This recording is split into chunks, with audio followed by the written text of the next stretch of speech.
Selamat datang di channel Ye Chen Ping Mania. Penguasa Istana Naga Langit bab 4284 sampai bab 4286. Terima kasih kepada semuanya yang sudah like dan subscribe. Semoga selalu diberikan kesehatan dan kesuksesan. Zhen Yuandao dan Zhong Yi juga menggelengkan kepala. Mereka tidak yakin mengapa demikian. Jika ada masalah dengan berbagai sumber ramuan abadi yang diberikan, tetapi mengapa makhluk roh lainnya baik-baik saja? Kaisar Xiao, bolehkah aku masuk dan melihat lebih dekat? Chen Ping bertanya pada Xiao Yuanshan. Xiao Yuanshan mengangguk. Tentu saja boleh. Hanya Tuan Chen yang harus lebih berhati-hati. Banyak dari binatang roh yang sakit ini tidak mendengarkan lagi, dan ada kemungkinan mereka akan menyerangmu. Saya akan memperhatikannya. Chen Ping mengangguk, lalu meminta Xiao Yuanshan untuk membuka formasi, lalu masuk. Sementara yang lain menonton di luar, Xiao Yuanshan siap membuka formasi kapan saja untuk mengeluarkan Chen Ping. Setelah Chen Ping masuk, binatang-binatang roh tersebut tidak menyerang Chen Ping. Mereka hanya melihat ke arah Chen Ping dan mengabaikannya. Chen Ping berjalan ke arah seekor binatang roh yang tergeletak di tanah dan dengan lembut menyentuh kepala binatang roh itu dengan tangannya. Namun binatang roh itu tidak bergerak sedikit pun, bahkan tidak mengangkat kelopak matanya. Melihat hal itu, Chen Ping pun tahu kalau makhluk roh itu pasti sedang sakit keras. Ia tahu kalau makhluk roh itu sangat waspada. Selain dari pemiliknya yang memberi mereka makan, jika ada orang asing yang mendekat, mereka pasti akan menjadi gila. Aura di tubuh Chen Ping bukanlah sesuatu yang dikenal oleh binatang roh ini, namun binatang roh itu membiarkan Chen Ping membelainya tanpa bergerak. Mengeluarkan aura dan menjelajahi tubuh binatang roh, Chen Ping tidak menemukan sesuatu yang istimewa. Tepat setelah itu, Chen Ping berjalan ke arah macan tutul roh tutul. Tepat saat Chen Ping ingin mengulurkan tangannya ke arah macan tutul roh, tiba-tiba terdengar suara mendengung dari dalam perut macan tutul roh. Inilah pertanda macan tutul roh ingin menyerang manusia. Terlebih lagi, macan tutul roh membuka matanya dengan cahaya merah di matanya, dan taringnya yang besar terus terlihat ke arah Chen Ping.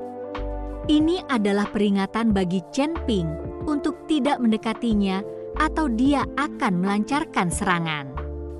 Chen Ping menatap macan tutul roh di depannya.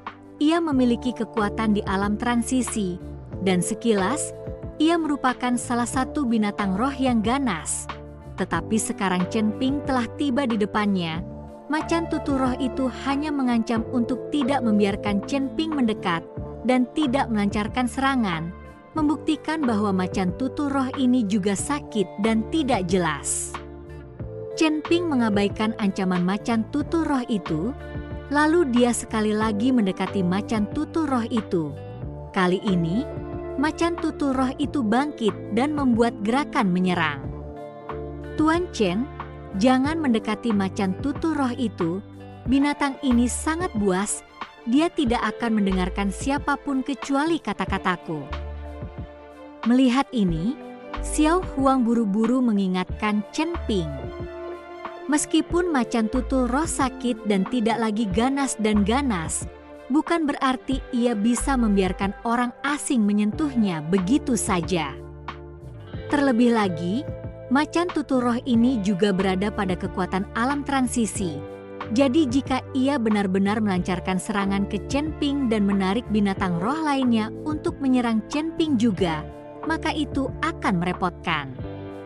Jangan khawatir Kaisar Xiao, aku hanya ingin menyelidiki apa masalahnya, kata Chen Ping.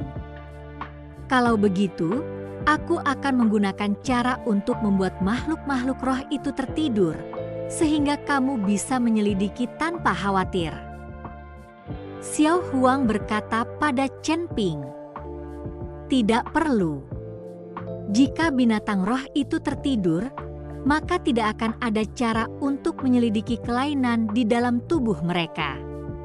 Macan tutul roh ini tidak akan menyakitiku. Chen Ping berkata dengan percaya diri.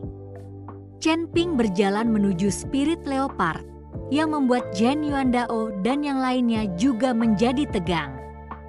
Ini adalah binatang roh, meski sudah dijinakkan dan jauh lebih jinak daripada binatang-binatang iblis yang buas, bukan berarti ia bisa dibelai begitu saja. Terlebih lagi, jika macan tutul roh ini menjadi gila, ia tidak ada bedanya dengan binatang iblis. Ditambah lagi ada binatang roh lainnya, Chen Ping benar-benar mempertaruhkan nyawanya. Kaisar Xiao, cepat buka formasi dan biarkan Tuan Chen keluar. Melihat ini, nenek yang buru-buru berkata kepada Xiao Yuanshan. Chen Ping adalah orangnya Bai Xiao. Kalau umur Chen Ping pendek, diperkirakan Bai Xiao tidak mau hidup. Nenek Zhen tidak boleh membiarkan sesuatu terjadi pada Bai Xiao. Jika kita membuka formasi saat ini, aku khawatir makhluk roh akan mengamuk dan menyerbu keluar. Jangan khawatir teman-teman, selama Tuan Chen dalam bahaya, aku akan membunuh semua binatang roh ini pada kesempatan pertama, kata Xiao Yuanshan.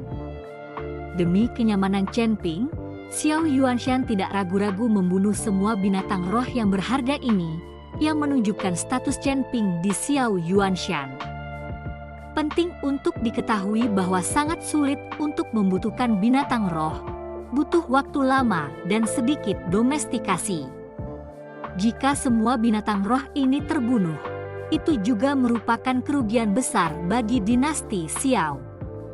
Tepat pada saat ini, Chen Ping telah tiba di hadapan macan tutul roh, dan macan tutul roh bermata merah itu membuka mulutnya yang berdarah dan hendak menyerang Chen Ping, ketika tiba-tiba sebuah ekspresi ketakutan muncul di mata merahnya. Dari tubuh Chen Ping, dia benar-benar merasakan tekanan dari binatang suci. Tekanan dari raja binatang semacam ini membuat macan tutul roh yang awalnya mengamuk langsung menjadi jinak. Kita harus tahu bahwa Chen Ping adalah tubuh sejati naga emas dengan garis keturunan binatang buas dalam tubuhnya, dan dia juga seekor naga, raja segala binatang. Chen Ping sedikit meledakkan jejak kiras naga, dan membuat macan tutul roh yang menggila ini menjadi jinak. Hanya untuk melihat macan tutul roh tergeletak di tanah, seperti anjing pesek, dan mengibas-ngibaskan ekornya ke arah Chen Ping. Chen Ping kemudian membelai kepala macan tutul roh, dan aliran ki spiritual dipompa ke dalam tubuh macan tutul roh. Pada saat ini, Xiao Yuanshan dan Zhen Yuandao semuanya sedikit bingung, tidak mengerti bagaimana macan tutul roh ini, yang awalnya mengamuk, tiba-tiba menjadi jauh lebih jinak. Mereka juga tidak merasa bahwa Chen Ping telah menggunakan tekanan kekuatan fisiknya untuk menekan macan tutul roh. Setelah memeriksanya, tidak ada yang istimewa pada macan tutul roh ini, yang membuat Chen Ping sedikit kesulitan. Jika penyebab penyakit tidak dapat ditemukan, tidak ada cara untuk menyembuhkannya.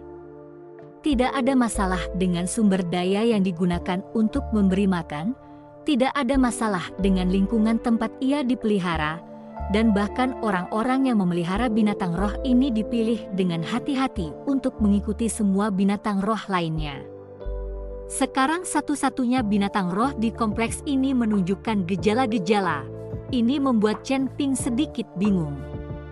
Chen Ping melangkah keluar dari formasi dan berkata dengan sedikit rasa malu, "Kaisar Xiao, aku juga belum menemukan apa yang salah dengan binatang roh itu untuk saat ini. Jadi tidak ada cara untuk menyembuhkannya. Aku perlu mengamatinya selama beberapa waktu untuk mengetahui apa penyebabnya sebelum aku dapat melakukannya." "Tidak masalah, Tuan Chen. Kalian tinggal di sini dulu. Kalian bisa mempelajarinya perlahan. Juga tulang abadi itu, aku secara pribadi akan membawa Tuan Chen untuk mendapatkannya. Jika memungkinkan, aku ingin Tuan Chen tinggal di dinasti Xiaoku untuk waktu yang lama." Aku akan melayani Tuan Chen sebagai menteri tamuku. Anda dapat berjalan-jalan di dinasti Xiao sesukamu. Tidak ada seorang pun yang berani menghentikanmu." Xiao Yuanshan berusaha menahan Chen Ping. Lagi pula, di mata Xiao Yuanshan, Chen Ping adalah orang yang berbakat, dan jika dia bisa bertahan di dinasti Xiao, itu pasti akan menjadi keuntungan besar bagi dinasti Xiao. Chen Ping tersenyum tipis dan berkata, "Kaisar Xiao, saya menghargai kebaikan Anda, tetapi saya terbiasa bebas dan masih banyak hal yang harus diselesaikan. Seperti yang kau tahu, aku masih dikejar oleh aliansi penyegel iblis. Tetap tinggal di dinasti Xiao hanya akan membawa masalah bagi Kaisar Xiao. Tuan Chen, jika Anda tetap tinggal di dinasti Xiao, aliansi penyegel iblis itu tidak akan berani memburu dan membunuh Tuan Chen di wilayah dinasti Xiao saya, bahkan jika mereka punya nyali untuk melakukannya."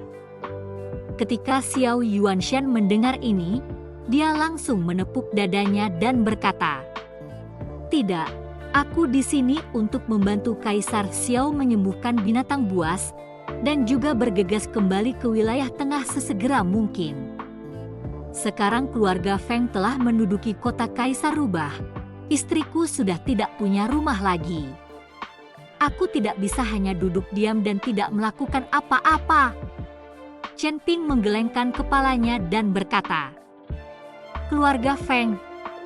Xiao Yuanshan sedikit mengernyit, lalu menatap Fei Wenqiang yang ada di samping dan berkata, "Perdana Menteri Fei, kota mana yang paling dekat dengan domain pusat?"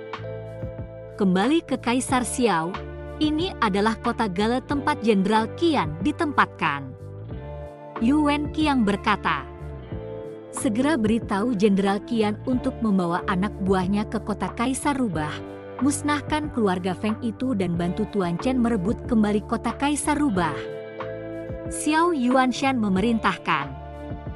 Yu Wenqiang membeku, lalu berbisik, Kaisar Xiao, keluarga Feng ini adalah anggota aliansi setan segel. Mereka, aku tidak peduli aliansi apa yang dia ikuti. Ini adalah perintah. Katakan pada Jenderal Qian, jika aku tidak mendengar berita kehancuran keluarga Feng setelah 5 hari, suruh dia datang sendiri ke kota kekaisaran untuk mohon ampun padaku atas dosa-dosanya." Wajah Xiao Yuanshan sedingin es, dan suaranya membawa nada yang tidak dapat disangkal.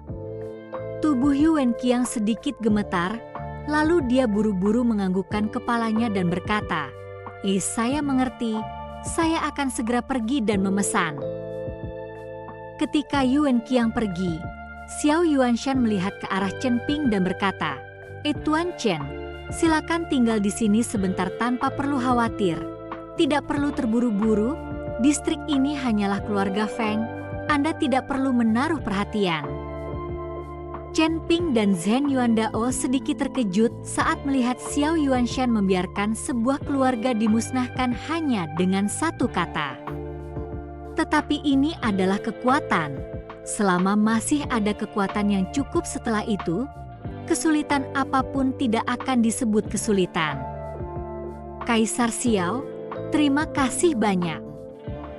Chen Ping melengkungkan tangannya ke arah Xiao Yuanshan. Chen Ping masih berencana untuk bersatu dengan orang-orang dari Serikat Apoteker Wilayah Tengah Chen Wenliang dan pergi bersamanya untuk merebut kembali kota Huhuang dan menghancurkan keluarga Feng. Sekarang, tampaknya itu tidak akan berguna.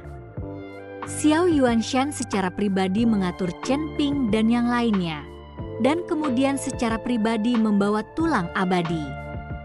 Itu adalah bagian tulang kaki, dan jelaslah bahwa tulang itu sudah ada di sana sejak lama, dan semuanya telah diolah menjadi batu giok. Tulang kaki yang bening bagaikan batu giok putih. Chen Ping tahu saat dia menerima tulang abadi bahwa itu adalah kerangka Raja Iblis Awan Merah. Raja Iblis Awan Merah juga merasa gembira saat ini. Asalkan kerangkanya dapat disatukan, maka dia dapat terlahir kembali dan tidak perlu lagi tercekik di laut kesadaran Chen Ping. Saat ini, jika Raja Iblis Awan Merah ingin bergerak, dia tetap harus menggunakan tubuh Chen Ping. Namun, tubuh Chen Ping tidak mampu membiarkan Raja Iblis Awan Merah bergerak, dan dia hanya bisa mengendalikan pelaksanaan dua gerakan. Jika dia mampu membangkitkan dirinya sendiri, Raja Iblis Awan Merah pasti akan mencari seseorang untuk pertarungan yang hebat.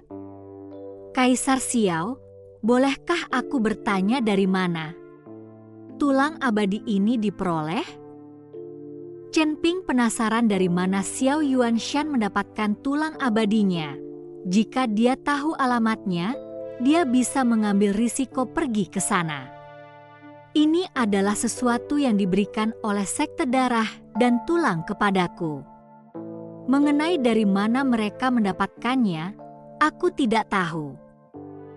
Xiao Yuanshan berkata jujur. Sekte darah dan tulang? Chen Ping sedikit tertegun, dia sepertinya belum pernah mendengar tentang sekte In.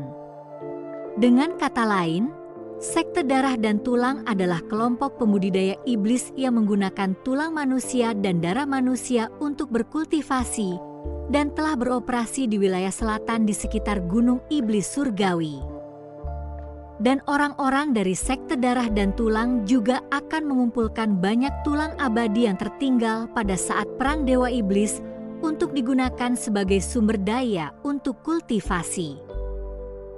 Kemudian, ketika mereka diburu, sekte darah dan tulang hanya bisa berlari ke wilayah dinasti Kekaisaran Xiao untuk mencari perlindungan dan secara khusus mengirim tulang abadi ini. Xiao Yuanshan menjelaskan kepada Chen Ping.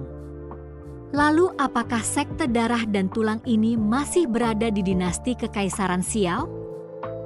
Chen Ping tampak sedikit gelisah setelah mendengar ini. Di tangan sekte darah dan tulang ini, diperkirakan masih ada tulang-tulang Raja Iblis Awan Merah. Kalau tulang-tulang Raja Iblis Awan Merah bisa dikumpulkan di tangan sekte darah dan tulang, setelah Raja Iblis Awan Merah terlahir kembali, bukankah dia akan menjadi penguasa alam surgawi?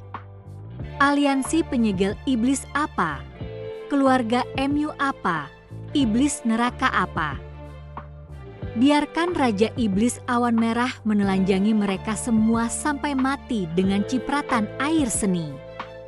Tidak lagi, mereka sudah lama meninggalkan dinasti Xiao dan hanya berlindung di dinasti Xiaoku selama beberapa dekade.